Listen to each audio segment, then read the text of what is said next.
बिस्मिल्लाहिर्रहमानिर्रहीम। सबसे पहले तो तमाम दोस्तों को, बच्चों को मेरी तरफ़ से अस्सलाम वालेकुम। तमाम तारीफ़ें उस अल्लाह की ज़ात के लिए जो तमाम जहानों का परवरदिगार है। उसका शुक्र है कि उसने हमें इंसान बनाया, अशरफुल मखलूक़ात बनाया, और करोड़ों दरूद व सलाम उसके पाक नबी हज़रत मोहम्मद मुस्तफ़ा सल्लल्लाहु अलैहि वसल्लम की ज़ात बाबरकात के लिए। ऑर्गेनाइजेशनल बिहेवियर है कि किसी भी ऑर्गेनाइजेशन में लोगों के एक्शंस एंड रिएक्शंस को स्टडी करना, ताकि हम उनको ऑर्गेनाइजेशन के हिसाब से बना लें।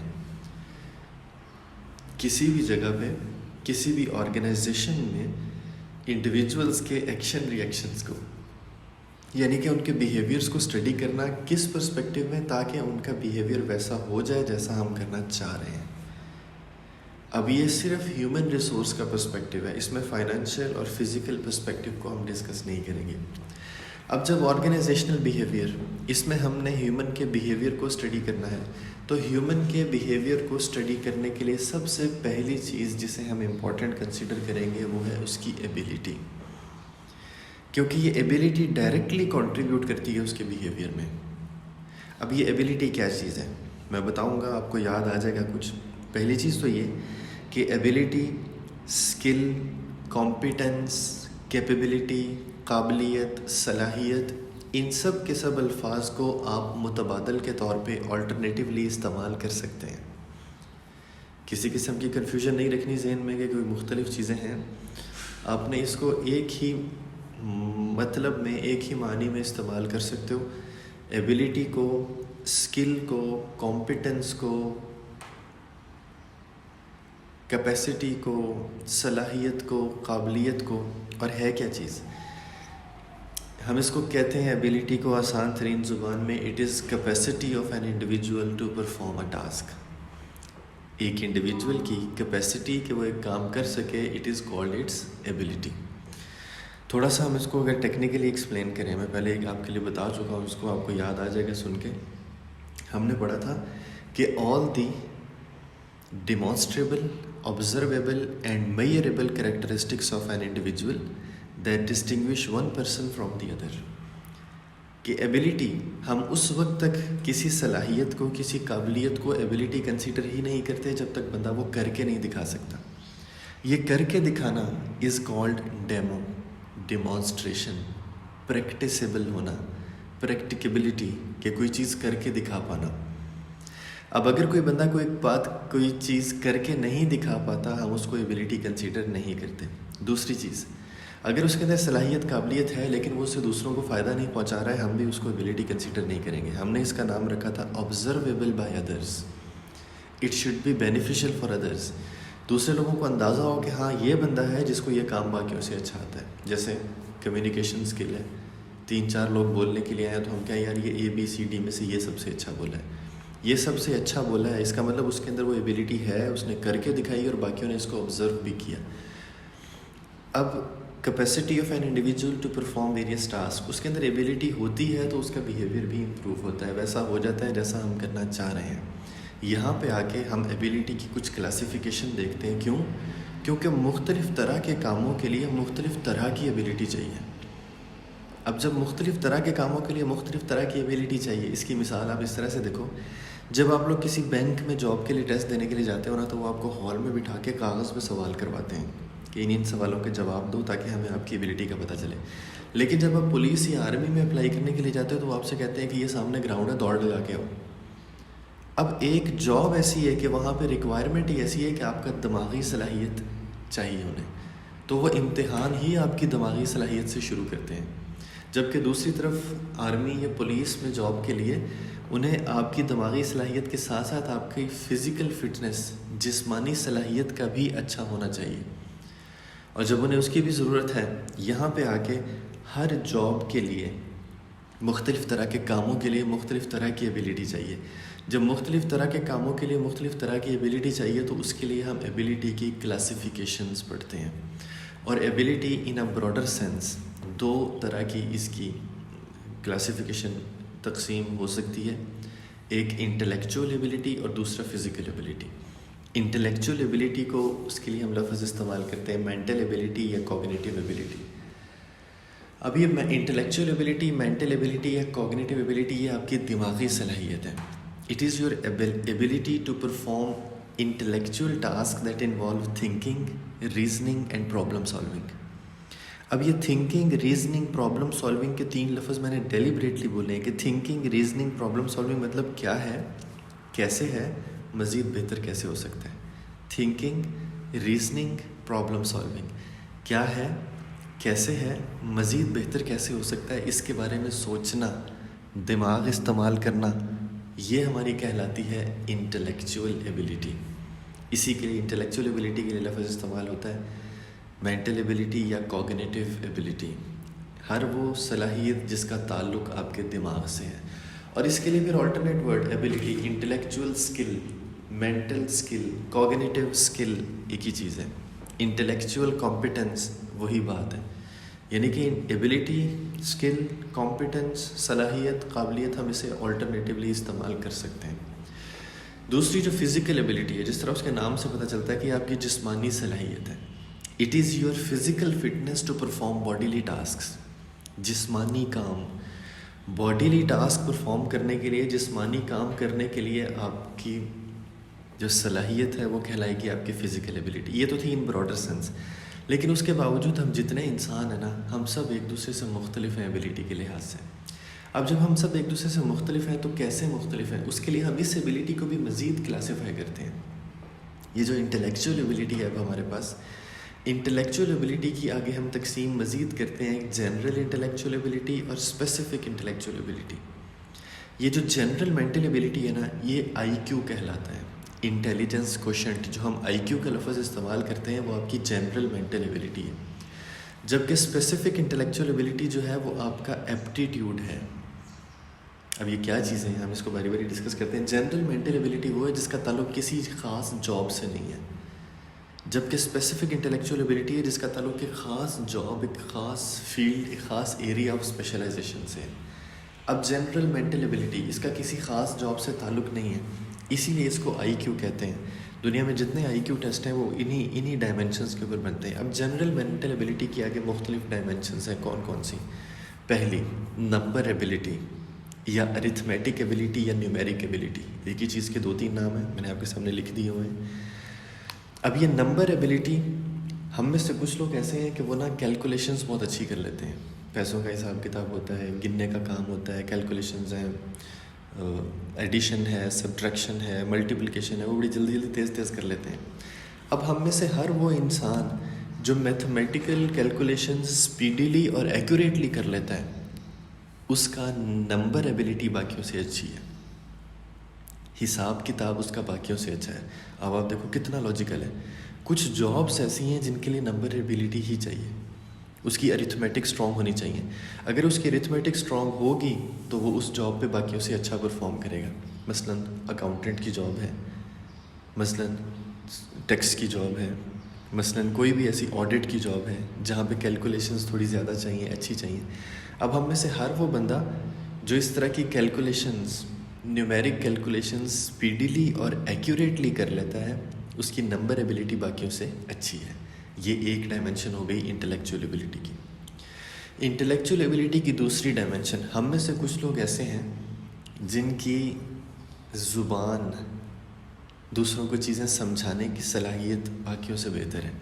अब ये है क्या, जो कुछ हम सुनते हैं, पढ़ते हैं, उसे समझना और दूसरों को समझा लेना. जो कुछ हम पढ़ते हैं या सुनते हैं उसे समझना और दूसरों को समझा लेना.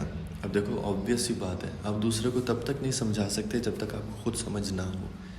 तो जो भी पढ़ते हो, सुनते हो, उसको पहले खुद से समझना, फिर दूसरे को समझाना, ये आपकी वर्बल एबिलिटी है, ये आपकी कॉम्प्रीहेंशन है, ये आपकी लैंग्वेज स्किल है. अब ये आपकी language skill, comprehension, verbal skill उतनी ज़्यादा इम्प्रूव है जितना आप चीज़ों को अच्छा समझते हो और दूसरों को समझा लेते हो. मसलन ट्रेनर्स हैं, उनकी जॉब के लिए वर्बल कॉम्प्रीहेंशन बहुत अच्छी है. ऐसे लोग जो किसी जगह पे ऑपरेटर्स इस तरह की जॉब कर रहे हैं जहाँ पे पब्लिक डीलिंग बहुत ज़्यादा है, उसके लिए वर्बल कॉम्प्रीहेंशन अच्छा होना ज़रूरी है. और वो अच्छा होना ज़रूरी क्यों है? ताकि वो चीज़ों को सुन के, पढ़ के समझ लें और दूसरों को आसानी से समझा सकें. तीसरी चीज़, एबिलिटी की तीसरी डायमेंशन, वो है परसेप्चुअल स्पीड। अब ये परसेप्चुअल स्पीड, जजमेंट, ऑब्जर्वेशन, पहला अरिथमेटिक था कि आपके नंबर्स अच्छे हैं। दूसरा, अब ऐसे लोग जिनकी न्यूमेरिक एबिलिटी अच्छी है, नंबर अच्छे हैं, वो कहलाते हैं नंबर स्मार्ट पीपल। ऐसे लोग जिनकी वर्बल एबिलिटी अच्छी है, वो कहलाते हैं वर्बल स्मार्ट पीपल। अब ऐसे लोग जिनको एनवायरनमेंट, फिज़िकल एनवायरनमेंट में क्या है, कैसे है, क्यों है, किस तरह से है, मसलन कमरे में आके बैठे हैं तो एंटर होने के बाद हम में से कुछ लोग नोट करते हैं खिड़की की साइड पे दरवाज़ा कहाँ लगा हुआ है, पंखा किस तरफ लगा है, बल्ब कितने हैं, ट्यूबलाइट्स कितने हैं। जबकि हम में से कुछ लोग आके बैठते हैं, उठ के चले जाते हैं, उन्हें पता भी नहीं होता कमरे में क्या था क्या नहीं था।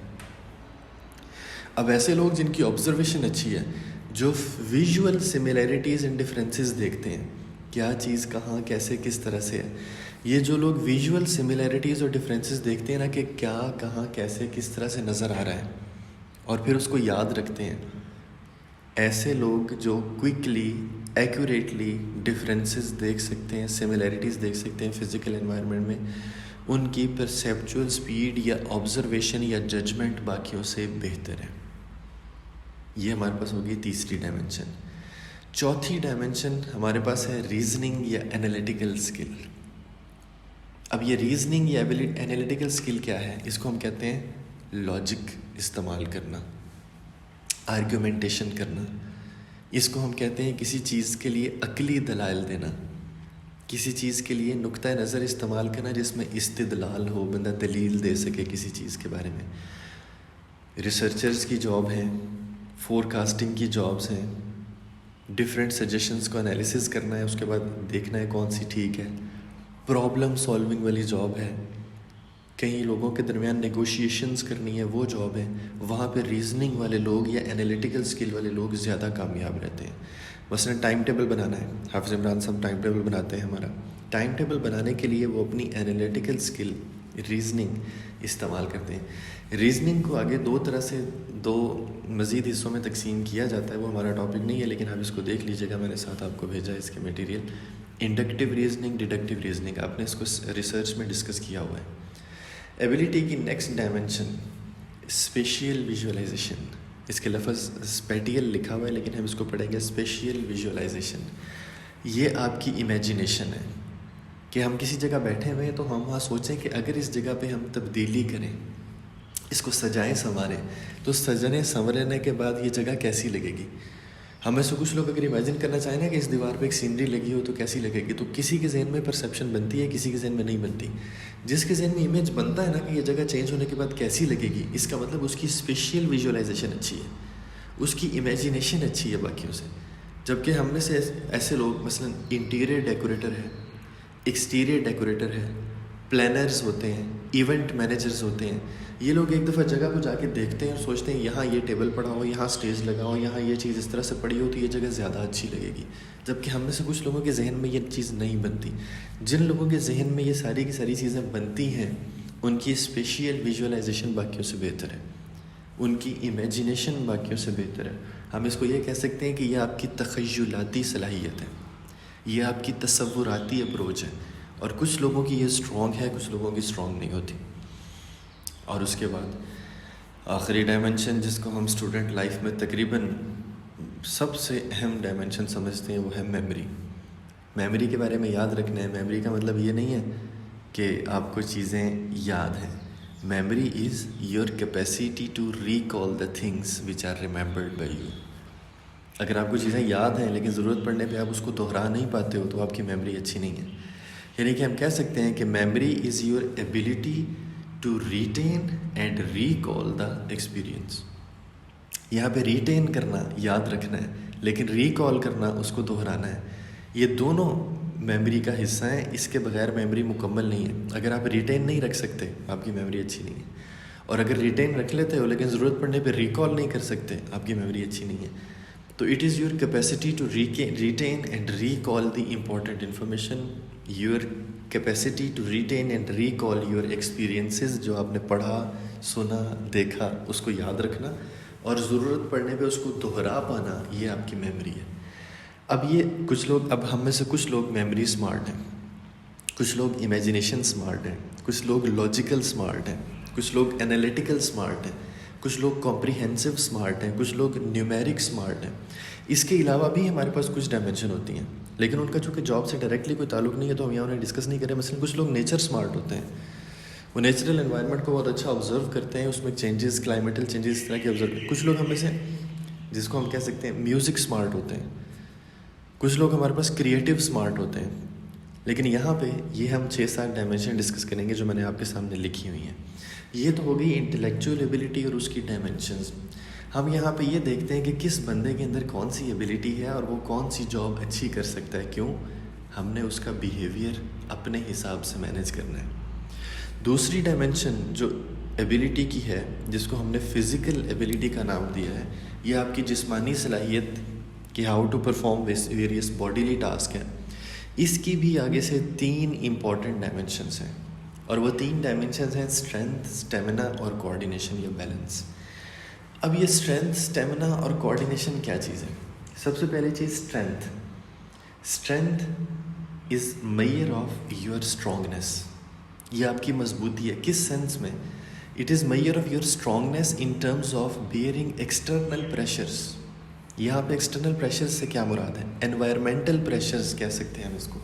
हम जिस एनवायरनमेंट में रहते हैं ना, तो एक्सटर्नल एनवायरनमेंट हमारे ऊपर बहुत सारे प्रेशर क्रिएट करता है। मसलन टेम्परेचर बहुत ज़्यादा है, हमारे ऊपर प्रेशर होगा। वेट उठाना है, वज़न उठाना है, हमारे ऊपर प्रेशर होगा। नॉइज़ बहुत ज़्यादा है, हमारे लिए नेगेटिव है, प्रेशर होगा।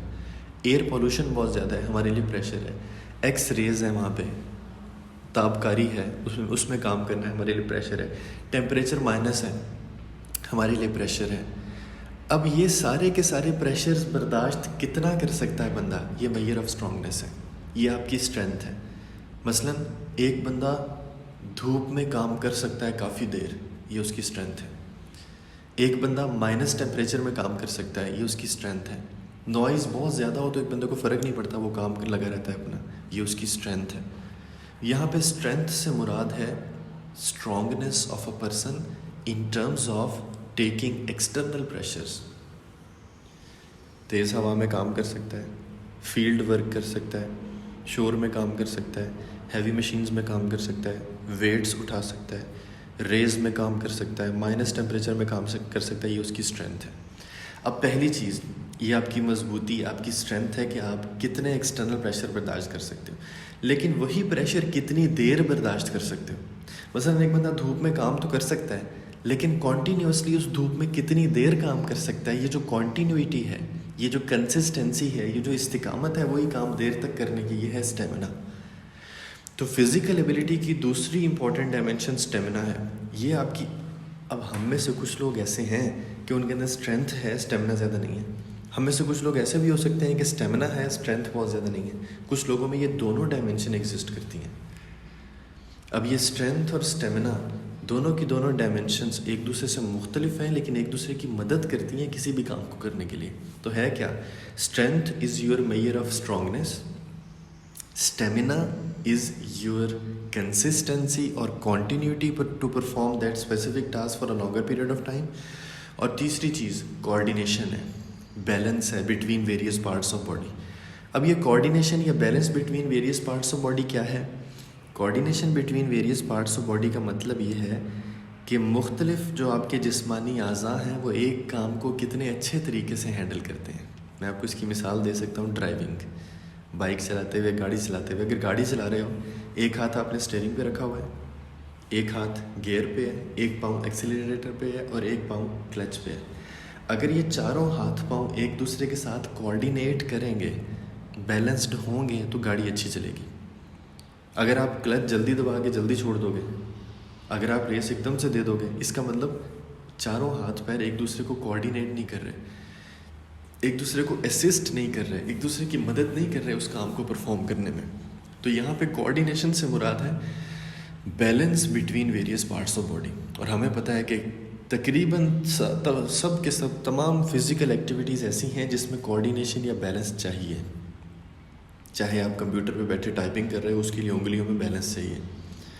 अगर आप किसी जगह वाइट बोर्ड यूज़ कर रहे हो, कोई और काम कर रहे हो, टाइपिंग कर रहे हो, कुछ काम कर रहे हो, तो आपके फ़िज़िकल फिटनेस में आपके कोऑर्डिनेशन या assistance of various parts of body to each other count होती है। अब ये तीनों की तीनों डायमेंशन है फिजिकल एबिलिटी की। अब कुछ जॉब्स ऐसी हैं वहाँ पे स्ट्रेंथ ज़्यादा चाहिए, कुछ जॉब्स की रिक्वायरमेंट है स्टेमिना ज़्यादा हो, कुछ जॉब्स में स्पेसिफिकली वो देखते हैं कि कोऑर्डिनेशन है इस बंदे में के पार्ट्स ऑफ बॉडी में या नहीं। अब ये सारी की सारी एबिलिटी की डायमेंशंस देखने पड़ने का मकसद इसलिए ये है कि हम सारे के सारे इंसान एक दूसरे से एबिलिटी वाइज मुख्तलिफ हैं। तो जब हमने बिहेवियर मैनेज करना है, बिहेवियर को अपने हिसाब से मॉडिफाई करना है, तो पहली चीज़ हम ये देखते हैं कि इस बंदे के अंदर वो एबिलिटी है जो हमें इस जॉब के लिए चाहिए या नहीं। और अगर तो उसके अंदर वो एबिलिटी होगी तो इसका मतलब उसका बिहेवियर वैसा होगा जैसा हम चाह रहे हैं। तो सबसे पहली चीज़ जो ऑर्गेनाइजेशनल बिहेवियर में हम कंसीडर करते हैं वो है ability of a person to perform various task. और उन टास्क के लिहाज से हम देखते हैं कि किस तरह का हमें बंदा चाहिए, कि अगर अकाउंट्स का काम है ऐसा बंदा बेहतर रहेगा जिसकी नंबर एबिलिटी अच्छी है। अगर सेल्स का काम है, फ्रंट डेस्क ऑफिसर का काम है, कंप्लेंट्स हैंडलिंग का काम है, कॉम्प्रीहेंशन वाला बंदा अच्छा रहेगा, ऑब्जर्वेशन वाला बंदा कहाँ अच्छा रहेगा, एनालिटिकल स्किल वाला कहाँ अच्छा रहेगा, इमेजिनेशन वाला कहाँ चाहिए, मेमोरी की कहाँ ज़रूरत है, और स्पेसिफिक इंटेलेक्चुअल एबिलिटी जिसका मैं आपको पहले बता चुका हूँ कि इसका ताल्लुक किसी भी स्पेसिफिक जॉब के साथ है। अब ये किसी भी स्पेसिफिक जॉब के साथ होने का मतलब ये है कि जैसे मेडिकल का एंट्री टेस्ट है, उसमें सारे के सारे सवाल पूछे ही मेडिकल के बारे में जाते हैं। क्यों? उसके लिए एक स्पेसिफिक टाइप ऑफ एबिलिटी चाहिए। इसी तरह फिज़िकल एक्टिविटी की जब बात आती है, एबिलिटी की बात आती है, तो उसके लिए जॉब में बंदा ही ऐसा चाहिए जिसमें फ़िज़िकल फिटनेस हो, स्ट्रेंथ हो, स्टेमिना हो, कोऑर्डिनेशन हो between various parts of body. ये था हमारे पास एबिलिटी का टॉपिक। अब हम इससे रिलेटेड जो भी किसी के ज़हन में सवाल जवाब हैं वो पूछ सकते हैं।